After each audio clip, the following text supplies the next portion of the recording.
Bienvenidos, ¿cómo estáis? ¿Todo bien? Pues nada, bienvenidos. Soy Pablo Navarro de Crea un Activo y nada, estamos aquí para contarte aquellos libros que están marcando y que han marcado nuestra vida. En este día de hoy voy a darte el primero de los tips de un libro que es brutal, que tiene que ver con programación mental. No es otro de Los secretos de una mente millonaria de T. Harv Eker. Me llega este libro a mi vida hace unos 2 años más o menos a través de nuestra universidad, de Cum Laude 21 y bueno, hoy quiero transmitirte aquellas cosas del primer capítulo de este libro que me han marcado, que me han marcado ¿no? a mí y a mi mujer en lo que se respecta a nuestra vida financiera, ¿vale? Sabéis que, bueno, soy argentino, que llegué en el 2002, en el año 2002 aquí a España, que venía de una crisis bastante caótica a nivel financiera en Argentina y que en el 2007 me pilla también aquí la crisis global, la crisis inmobiliaria en España. A raíz de eso, pues después de unos años me doy cuenta de que la incertidumbre sigue estando en mi vida y que algo tenía que hacer, que no podía ser que saliera una crisis y me metiera en otra. Y por suerte llega esta crisis financiera aquí a España y justo coincide con cuando yo conozco a la que hoy es mi mujer y madre de mis hijas, Valentina y Martín, y junto esos dos condicionantes llega un momento de clic, ¿no? Llega un momento de crisis, de cambio, de mirar hacia adentro y ver realmente qué es lo que está pasando. Me llega a través, el primer libro que me llega es El Secreto, ¿vale? Que es un libro súper conocido, pero cuando lo empiezo a leer me doy cuenta de que está muy bien, que necesito un cambio, pero que hay cosas más dentro, más profundas, que necesito cambiar. Y por eso hoy quiero compartirte la primera saga de Secreto de una mente millonaria desde mi punto de vista, desde lo que nosotros estuvimos haciendo y de hecho de lo que seguimos haciendo, porque al final reprogramar mentalmente los patrones que uno tiene instaurados, vas a ver que es muy sencillo de entender, pero a veces en la práctica es bastante complicado porque son hábitos que hay que erradicar completamente, quizás hábitos que traemos, en mi caso, desde muy pequeñitos. Yo hoy en día tengo 43 años, así que claro, son 43 años que había que cambiar, que reprogramar. Así que te animo a que te animes a que lo hagas, es muy fácil de aplicar y realmente merece muchísimo la pena, siempre y cuando seas consciente de la situación en la que estás, seas consciente de que querés un cambio, de que querés una mejora, de que hay algo que te incomoda, ese miedo que tengas, esas cosas que no te dejan dormir, porque hay muchas cosas que no nos dejan dormir, pero a veces cuando es estrés lo que nos deja dormir, es preocupación, es miedo, no es bueno, es muy, muy, muy recomendable que empieces a cambiar eso. Cuando las cosas que no te empiezan a dormir, dejar dormir, empiezan a ser los sueños, pues ahí es un síntoma, es un buen indicador de que estás por el buen camino. Así que nada, mi experiencia de hoy simplemente es para ayudarte, para que te des cuenta de que no somos tan diferentes, de hecho somos normalmente extraordinarios, nosotros y tú también, pero voy a compartirte este libro porque me gusta, porque es un libro muy aplicable, me parece que tiene muchísimo valor de contenido y bueno, vamos a empezar por el primer capítulo, ¿vale? La introducción del libro, para que te hagas una idea, el libro habla de una causa-efecto, ¿no? El libro habla de que una causa, un efecto, o sea, todo aquello que me está pasando por algo. E intentar identificar ese algo es un factor fundamental. Hay una fórmula que el autor utiliza, que es una fórmula bastante conocida, que dice que todo aquello que pensamos genera un sentimiento, una emoción en nosotros interna, que esa emoción se externaliza a través de una acción y que esa acción trae por consecuencia un resultado, ¿vale? Lo que tenemos que intentar cambiar no son quizás los pensamientos, sino más que nada ser consciente de por qué esos pensamientos están en nosotros.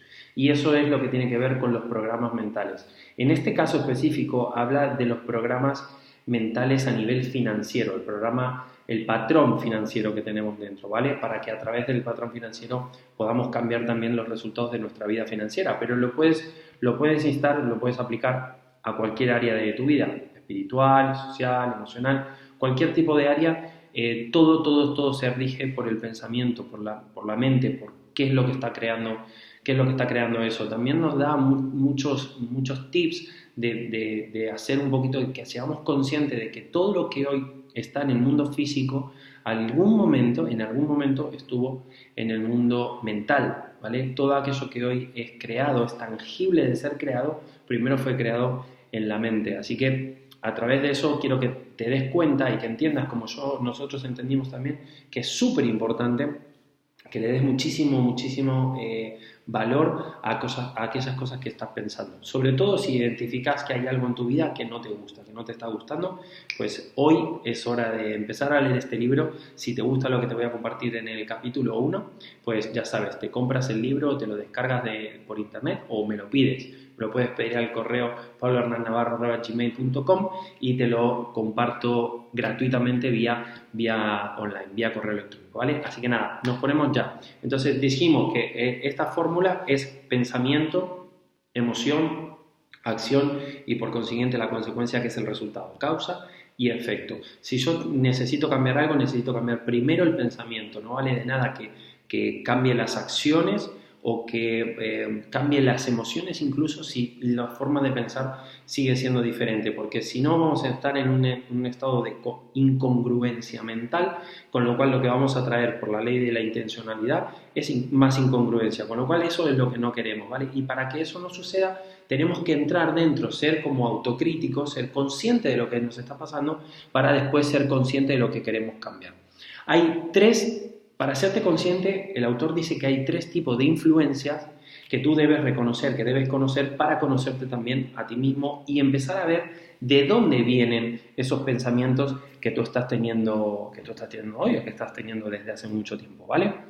Muchas veces nos creemos que nuestros patrones son nuestros propios y el libro, y hoy yo con lo que te voy a contar, te quiero demostrar de que vos te des cuenta de que los patrones los eliges tú hoy, ¿vale? Pero los que ya tienes, si nunca los has elegido, han sido instaurados y puestos en tu mente por otras personas, ¿vale? Entonces, la primera influencia que hay que lograr pasar es la de la influencia de la programación verbal, ¿vale? ¿Qué oías? Tiene todo que ver con lo que oías y tienes que irte a tu etapa de la infancia, ¿vale? Tienes que irte al consciente, cuando más consciente eras de cuanto más chiquitito, ¿vale? Cuanto más pequeñito, 5 años, 6 años, 4 años, 7 años, lo que recuerdes, pero tienes que irte a esa etapa. ¿Qué oías con respecto al dinero? ¿Qué oías con respecto a la gente rica? ¿Y qué oías con respecto a la riqueza? ¿Vale? Esos temas, ¿qué oías tú? ¿Qué era lo que oías? Apúntalo, tienes que apuntarlo, ¿vale? Apúntalo todo lo que se te venga a la cabeza, que tú lo oyeras, apúntalo. Oía esto, oía lo otro, mi mamá decía esto, mi papá decía lo otro, mi tío decía esto, mi hermano decía lo otro. Todo lo que tenga que ver con tu etapa de la infancia, que recuerdes, lo tienes que apuntar. El segundo punto de influencia tiene que ver con los modelos de referencia.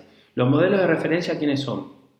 En mi caso, mi padre, mi mamá, no tengo hermana mayor, tengo un tío, ¿vale? Pues mis abuelos, que pasaba bastante tiempo con ellos, esos pueden ser mis modelos de referencia, ¿vale? Mis amigos en una etapa de la infancia, bueno, pues si conoces, lo que pasa es que si te mueves en 5 o 6 años y tus amigos tienen 5 o 6 años, no tiene mucha lógica. Hazlo en modelos de referencia que tengan que ver con tu entorno más cercano, ¿vale? Tu entorno más cercano. No incluyas a la tele, no incluyas la radio, no incluyas nada de eso, simplemente a tus modelos de referencia.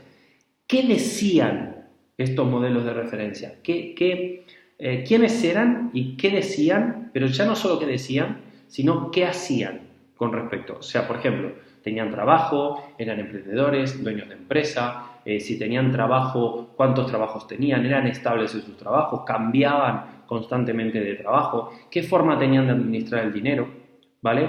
Tenían todo aquello que querían, no lo tenían, se quejaban constantemente de que no lo tenían, todo lo que tenga que ver con quiénes eran esas personas y qué hacían con respecto al dinero, qué hacían con respecto a la riqueza y qué hacían con respecto a la gente rica, ¿vale? Cómo reaccionaban con estos temas, ¿ok? Y apúntalos todo bien apuntado.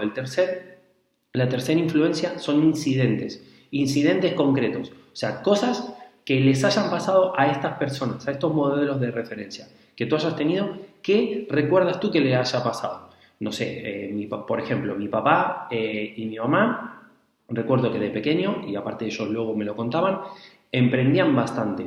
Tuvieron una calecita que les llamamos en Argentina, también tuvieron un bar-restaurante con juegos de billar, tuvieron un kiosco, bueno, varios kioscos, tuvieron varias cosas, ¿vale? Bueno, pues, ¿qué recuerdas? ¿Qué incidente concreto recuerdas de esas cosas? ¿Vale? Yo recuerdo, por ejemplo, de que la calecita, el carrusel que tuvieron, fue muy exitoso. Yo recuerdo de una etapa de mucha felicidad, aparte ellos siempre hablan de cosas muy, así como muy buenas, pero también cuando eso se fue al garete, ¿vale? Se acabó, también recuerdo que hablaba muy específicamente de por qué se había acabado, ¿no? Todas esas cosas tienen que ver con incidentes concretos. ¿Qué le pasó después con el primer kiosco que montó? ¿Y por qué cerró el primero y abrió el segundo y luego el tercero y luego el cuarto?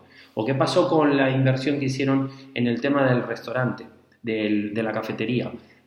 Todas estas cosas han marcado un incidente concreto, ¿vale? Una forma de sentir, sobre todo el sentimiento que ha ocasionado eso, ¿vale?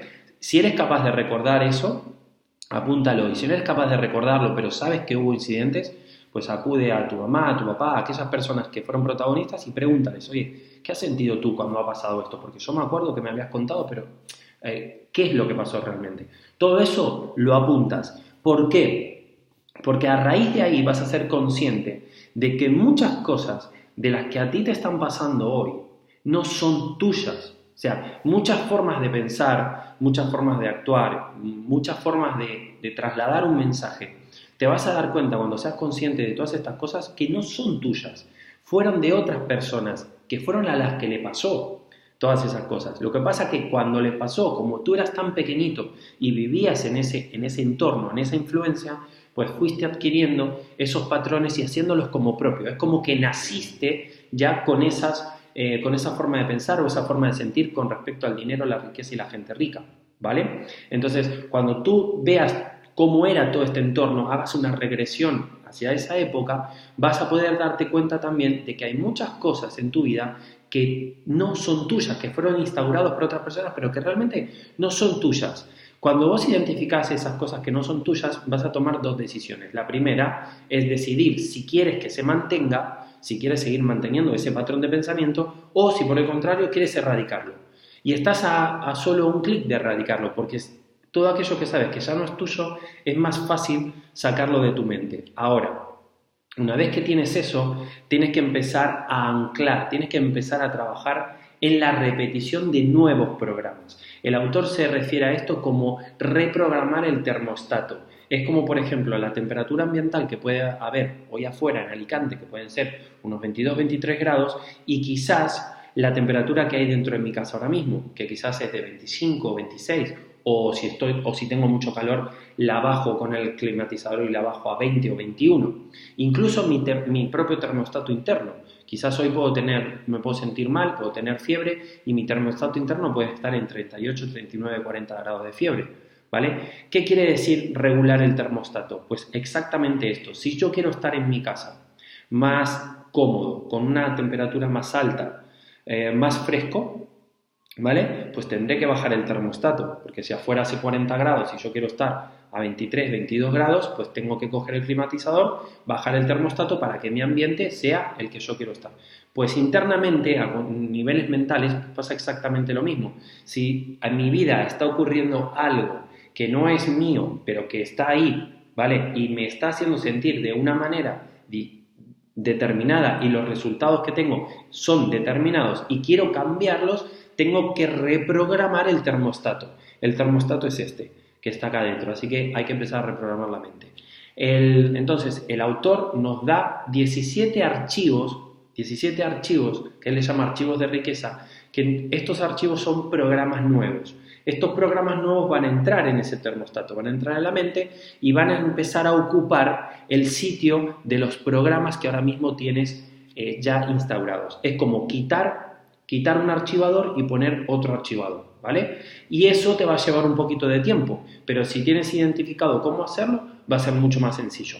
El primer archivo de riqueza habla de, recuerda que para los archivos de riqueza hacen falta primero un anclaje, yo te voy a decir cuál es el que utiliza. Y segundo, mucha repetición. O sea, tienes que ser muy consciente. Por eso te decía antes, escribe y no dejes de escribir. Vale.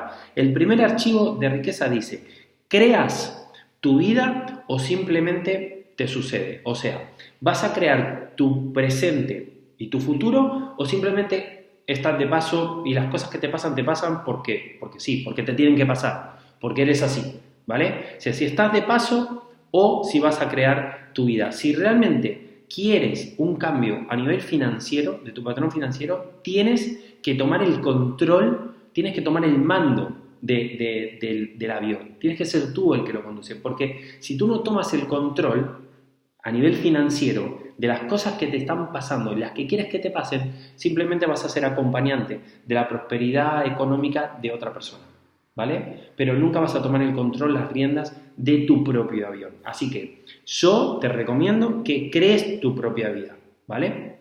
Ahora bien, una vez tenemos el control, sabemos que queremos tomar el mando, sabemos que queremos tener el control, tenemos que identificar dos cosas que tienen que ver con el primer archivo. Quiero ser responsable de lo que me pasa, o sea, soy responsable de lo que me está pasando hoy, o por el contrario, soy víctima. Una de las cosas que a mí me pasaban durante mucho tiempo, te podría decir que hasta el 2010 me pasaba muchísimo, luego lo fui reconduciendo por todas estas cosas que fui siendo consciente, ¿no? De que por qué la vida me tenía que pasar así. Si yo quería que fuese de otra manera, pues venga, vamos a crearla y se acabó, ¿sabes? Pero antes del 2010, si pusiésemos una fecha de tiempo, sí que era muy víctima. O sea, yo pensaba que ser el centro de atención, porque una persona que se posiciona en el lado de la víctima, cree que es el centro de atención, ¿vale? Es el centro de atención porque es el más consolado, es el que más lo entienden, pobrecito de él y no sé cuánto y no sé cuánto.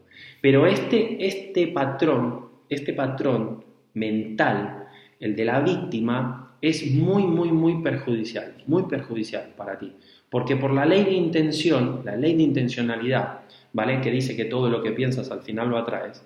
Si yo estoy en el punto, en el lado de la víctima, si yo quiero ser el centro de la atención, si yo me digo constantemente, pobre de mí, o, bueno, yo soy así, o bueno, estas cosas, bueno, nací pobre, o estas cosas me pasan porque sí, porque me tienen que pasar. Si al final vengo de los padres que vengo. O sea, todas estas cosas lo que hacen es que a la ley de la intencionalidad, todo aquello que estás centrándote, enfocándote, al final lo atraigas a tu vida. Con lo cual, si estás atrayendo el pobre de mí, lo único que vas a atraer es más pobreza, es que la gente te tenga pues más compasión, realmente te empieza a tener un poco de lástima, ¿no? Y al final esa lástima trae escasez. Esa lástima siempre trae escasez. Entonces, lo primero que tienes que hacer es salirte de esa posición.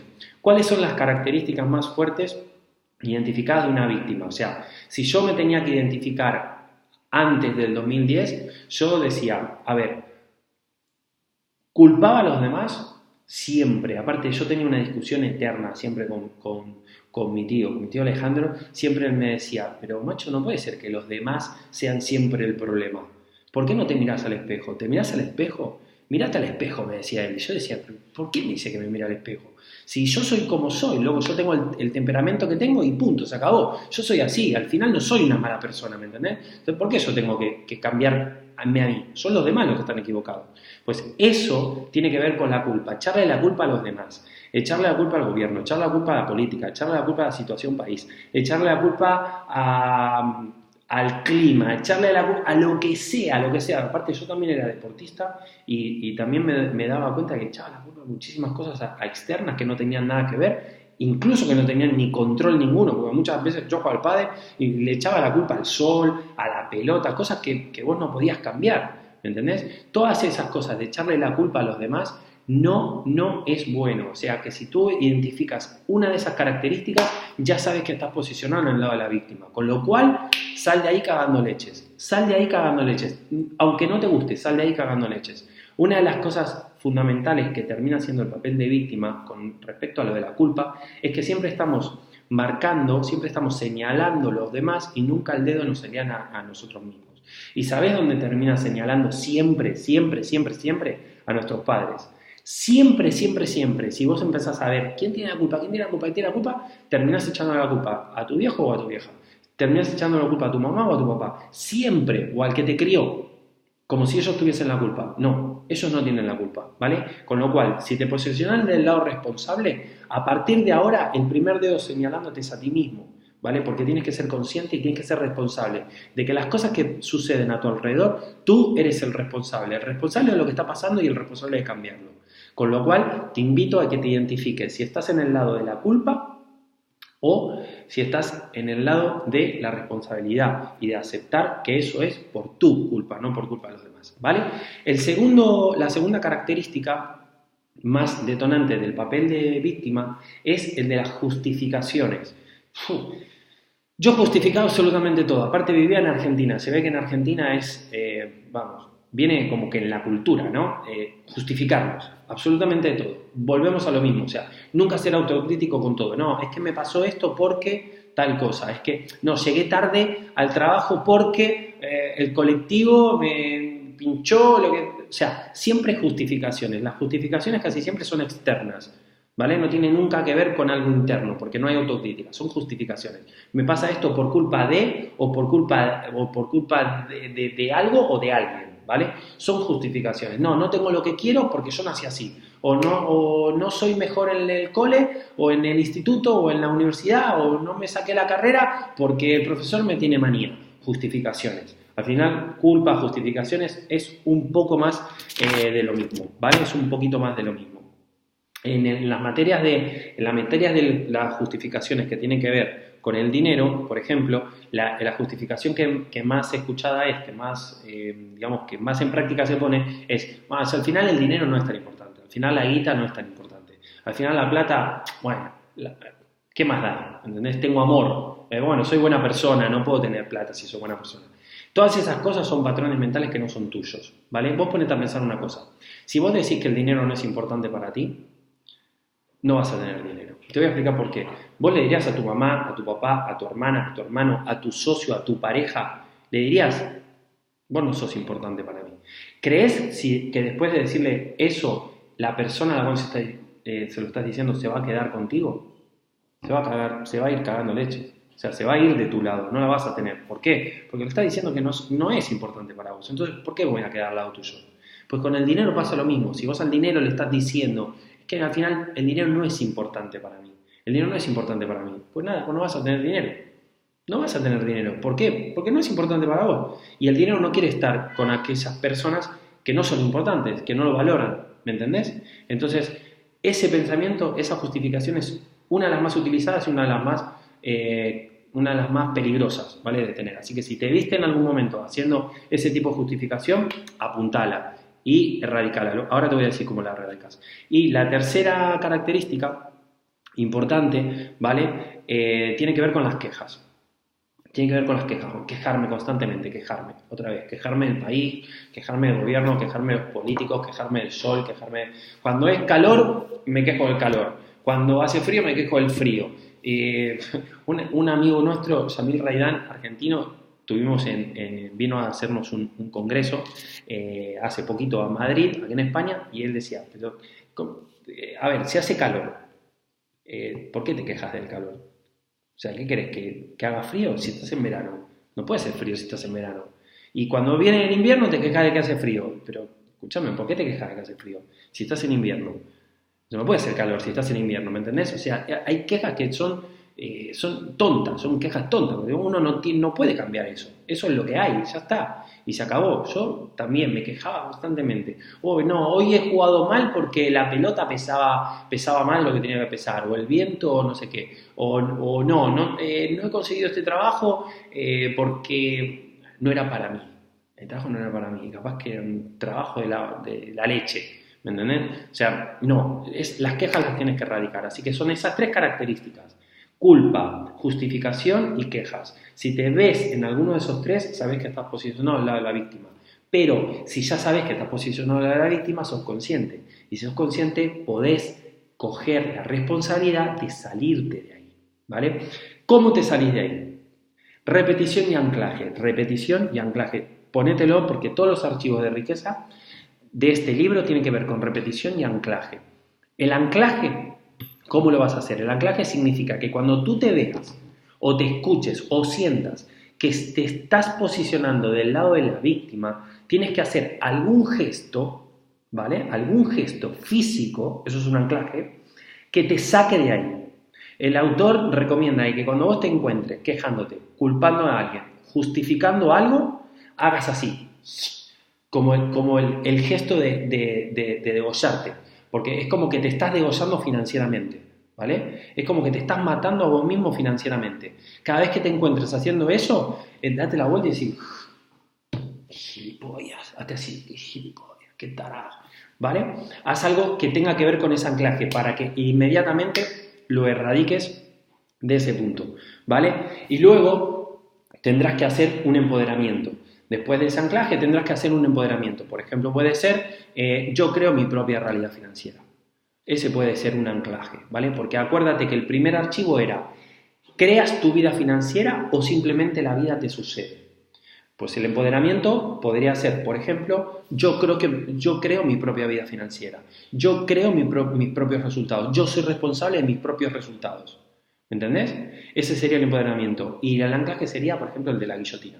Me mato. O haciendo así, qué pelotudo. Una cosa así. ¿Me entendés? No importa que estés delante de otro, pero hazlo, porque es un anclaje y es muy fuerte. Y si estás pensando que todos estos empoderamientos son una tontería y una gilipollez, pues entonces este libro no es para ti, evidentemente. ¿Vale? Así que nada, me ha encantado darte estos tips que son del libro, que son las cosas que yo hago, lo vivo y lo hago y han causado en mí grandísimos resultados y siguen causando en mí grandísimos resultados. Son libros que nunca tienes que dejar de leer porque el tema de los hábitos, el tema de las influencias es una cosa complicada de vencer, pero se puede, siempre y cuando seas consciente y sobre todo sepas a dónde vas, que tiene que ver con lo de las metas. Así que nada, te dejo, este es el primer archivo de riqueza del libro de Los secretos de la mente millonaria de T. Harv Eker. Haremos más del segundo archivo, ya te avisaré, colgaremos un videito. Recuerda que puedes visitar la página creaunactivo.com, irte al blog, ahí acabo de subir un pensamiento de mi blog que tiene que ver con esto que acabamos de hablar. Me puedes seguir en Instagram como Gotita, en el canal de YouTube, por supuesto, suscríbete y nada, estamos en contacto. Cualquier duda, recuerda mi correo electrónico pablohernannavarro@gmail.com. Puedes decirme ahí todas las dudas que tengas, las preguntas que tengas y en todo lo que te podamos ayudar, te vamos a ayudar, siempre y cuando nosotros lo hayamos pasado y experimentado. Y si no, te recomendaremos que hables con otra persona que lo haya pasado. Así que nada, un abrazo gigante, chau chau y gracias totales. Adiós.